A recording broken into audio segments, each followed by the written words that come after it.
আবার এখন মাল তুই যে সেদিন আমাদের ছেড়ে ছেড়ে সিনেমা দেখতে গেলি, কেমন সিনেমা দেখলি একটু বল। সেদিনকার কথা বলিস না রে বন্ধু, সেদিন হয়ে গেল এক কঠিন ব্যাপার। শুনবি? শুন বন্ধু। আরে টিকাটির মোড়ে একটা অভিশাপ সিনেমা হল রয়েছে, হলে নাকি কন্ডিশন রয়েছে।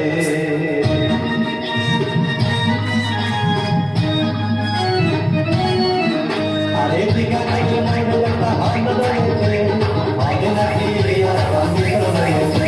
আরে টিকাটির মোড়ে একটা হল রয়েছে, হলে নাকি কন্ডিশন রয়েছে।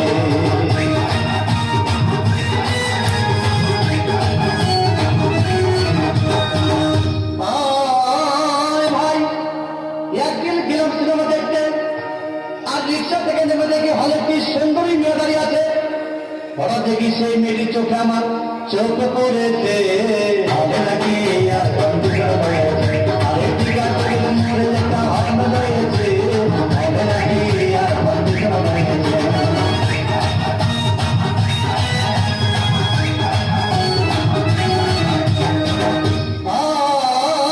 ভাই হাউসফুল কোনো টিকিট নাই, ব্ল্যাকের 10 টাকার টিকিট 20 টাকা কিনে নিয়ে কোন রকম ভিতরে বসলাম।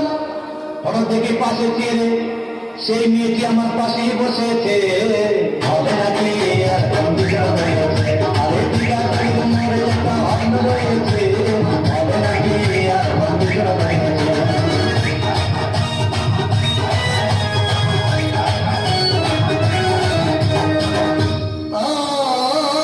ভাই সিনেমা আরম্ভ হয়ে গেল। রাজ্জাক সামনের যখন প্রেমে হাবুডুবু খাচ্ছিল, তখন আমার বুকের ভিতর ধূপধাপ শুরু হয়ে গেল। আমি যদি প্রেম করতে পারতাম, তখন দেখি পাশে সিটে বসা সেই মেয়েটি আমাকে চিমটি মেরেছে। হবে নাকি কন্ডিশন রয়েছে, আরেকটি গাছের মোড়ে একটা হর্ন রয়েছে, হবে নাকি কন্ডিশন রয়েছে।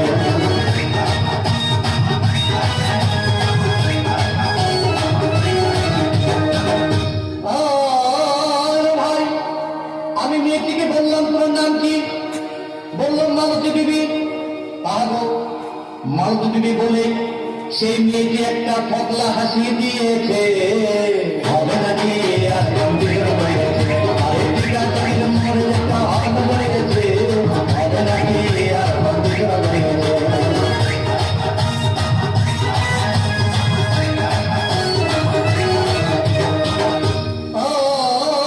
ভাই সিনেমা শেষের পথে রাজ্জাক ভিড় যখন ধূপধাম মারপিট, আমার সবাই এসে রাজ্জাককে বললাম তোমার চিরদিনের সাথী।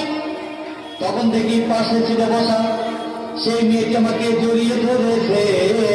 হবে নাকি কন্ডিশন রয়েছে, আরেকটি গাছের মোড়ে একটা হর্ন রয়েছে, হবে নাকি কন্ডিশন রয়েছে।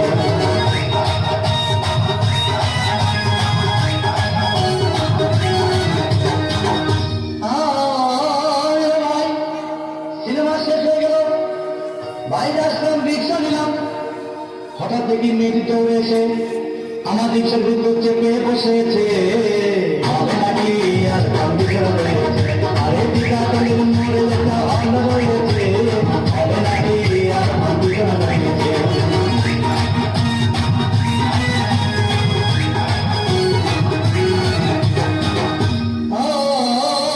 ভাই মেয়েটি বললো আমাকে ডার্লিং, খুব ক্ষুধা পেয়েছে, গেলাম মস্তবা হোটেলে, খুব পোড়া খাইলাম।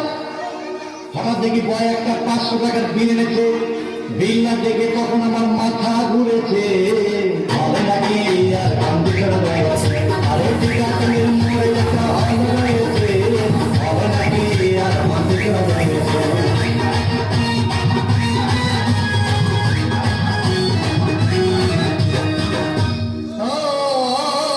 ভাই খাওয়া দাওয়া শেষ হয়ে গেল। মেয়েটি বলল ডার্লিং আজকের তো চলে যায় বলে চলে গেল। আমি বাড়ি এসে রিক্সা থেকে নেমে রিক্সা ভাড়া দিতে গিয়ে দেখি নিজে আমার পকেট মেরে চলে গিয়েছে। বলে নাকি আর কম্পিউটার রয়েছে, আরে ঠিক আছে মরে যেতে ভালো রয়েছে। বলে নাকি আর কম্পিউটার রয়েছে।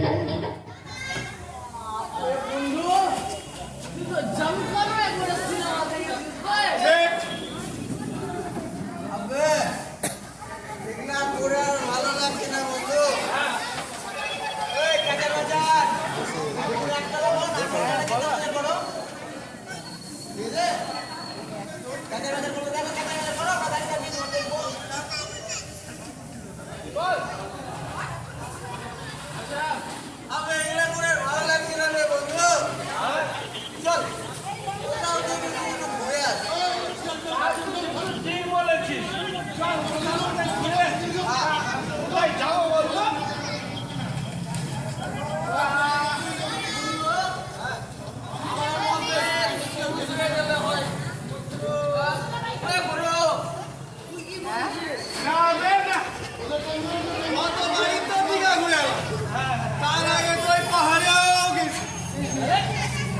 টিপো গেল ঘুরতে চলে আসলো।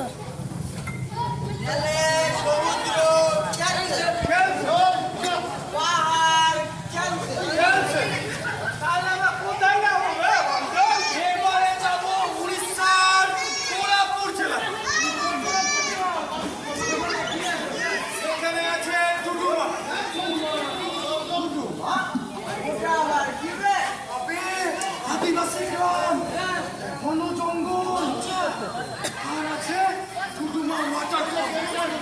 চল বন্ধু, হেভি মস্তি হবে। চল রাস্তা দেখতেই হয়, তাহলে আমাদের মিশন টুটুমা।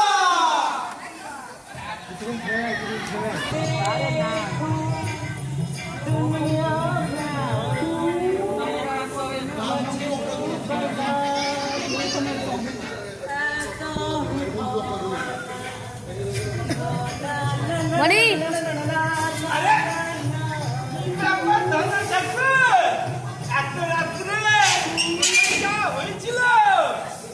আরে ওই অমিত বসাকের বাড়ি থেকে পূজা করে আনলাম। আচ্ছা এই সুন্দর পূজা সাগরটা দিল বসে। সাগর এমা পেলা হাসছো কেন? আপনিও পারেন মাইলি, খুব সালা মানুষের সঙ্গে রসবাজি করতে লেগেছে। চামড়া হিলাচ্ছে। রসবাজি না তো কি, চিনের রচনা তাই না? রসবাজি না তো কি, আপনি একটা ওই লেডি কুত্তা নিয়ে মানুষের মধ্যে ছাগল। কি গল্প করছি, ওই অমিত বসাক তোমাকে না ঠকিয়ে দিতে, বুঝলে? কি বলছো? দিয়েছে আমি অত দূর থেকে নিয়ে হ্যাঁ, আসলাম। হ্যাঁ। দিয়েছে একটা ছাগল আর তুমি একটা কুত্তা। না না, যাও তো। ছাগল নাই, কুকুর আমাকে ধরিয়ে দিয়েছে। ছাগলে। যাও, যাও। কি বলে? ওই দাদাকে কুত্তা, ওই হলে কুত্তা। চোদ্দ বুঝছি কমলা ঠাকুর, কি ব্যাপার? আরে ক্যাবলা, কি ব্যাপার? আপনি হাতে এই কুত্তাটাকে নিয়ে কোথায় চললেন? আরে কুত্তাটা, এটা ছাগল। এই অমিত বসাকের বাড়ি থেকে পূজা করে ছাগলটা নিয়ে। বৃষ্টি পড়ছে। তা আপনি তো দেখছি কিছুই জানেন না মশাই। কি জানি না, বলো বলো, কি জানি না। ওই অমিত খুব একটা ভালো লোক নয়।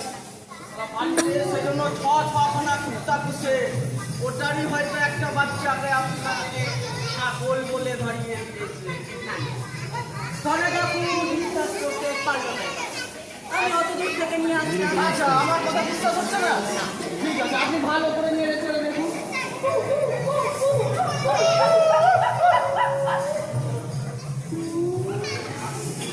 আচ্ছা, আমার মনে একটা ছোট্ট খটকা আছে। তোমার মতে কুত্তা তো একটা অর্থ করে ডাকছে। আরে ওটা প্রতিবেশীরা ডাকছে। তাহলে আমার সাথে এমন করবে? ওই পিছনে ওই পিছনে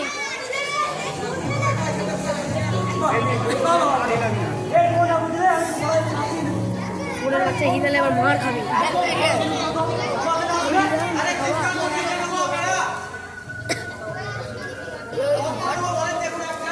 কেমন চালো হ্যাঁ রে বাবা, আমি তোর বাবাকে বলেছি, কিন্তু উনি রাজি হচ্ছেন না। Oh my God! I cannot believe! বাবা, তুমি তো আমার জেদ জানো। একবার যেটা এই খোপড়িতে ঢুকিয়ে নি, হাজার চেষ্টা করলো সেটা আর এখান থেকে বের করতে পারি না। তুমি যতই জেদ করো আমি তোমার টাকা দিতে পারবো না। ও, তোমাকে দিতে হবে। By the way, তোমাকে একটা কথা মনে করিয়ে দিয়ে আসবো। ছেলেকে যখন জন্ম দিয়েছো, তখন তাকে মানুষ করার কর্তব্য কিন্তু তোমার। রেসপন্সিবল না হও, তবে সরে যাও। বিধান, এসব তুই কি বলছিস? ঠিকই বলছে মাম্মি। বুঝতে না পারো, নিজের হাজবেন্ডকে প্রশ্ন করো, ঠিক উত্তর পেয়ে যাবে। আজ চাকরি না পেয়েও কত কাজ করছে, দোকানি করছে, ছবি বিক্রি করছে, চায়ের দোকান করছে, আর তুমি একজন বোগাস ছেলে ঘুরে যাচ্ছ।